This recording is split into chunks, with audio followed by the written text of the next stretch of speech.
వెంకటేశ్వర స్తోత్రం. కమలాకుచూచుక కుంకుమతో నియతారుణితాతుల నీలతనో కమలాయతలోచనలోకపతే విజయీ భవ వెంకటశైలపతే. సచతుర్ముఖ షణ్ముఖ పంచముఖ ప్రముఖాఖిల దైవతమౌళిమనే శరణాగతవత్సల సారనిధే పరిపాలయ మాం వృషశైలపతే.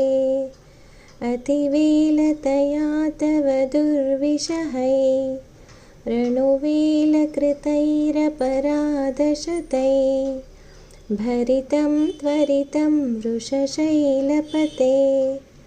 परया कृपया परिपाहि हरे अधिवेङ्कटशैलमुदारमते.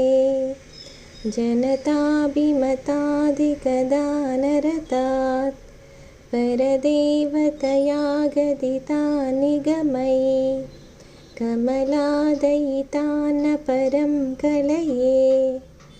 कलवेणुरवावशगोपवधू शतकोटिवृतात् स्मरकोटिसमात् प्रतिपल्लविकाभिमतात् सुखदात् वसुदेवसुतान्न परं कलये.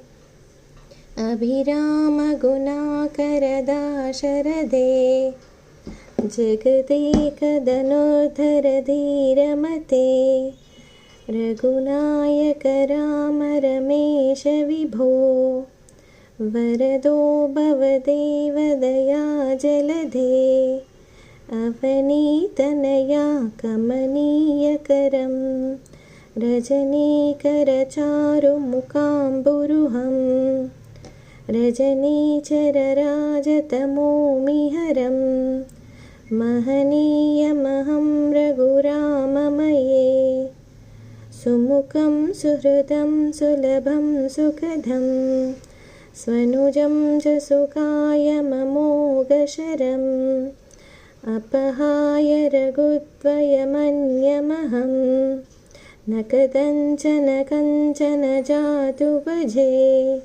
विना वेङ्कटेशं ननाथो ननाथ सदा वेङ्कटेशं स्मरामि स्मरामि.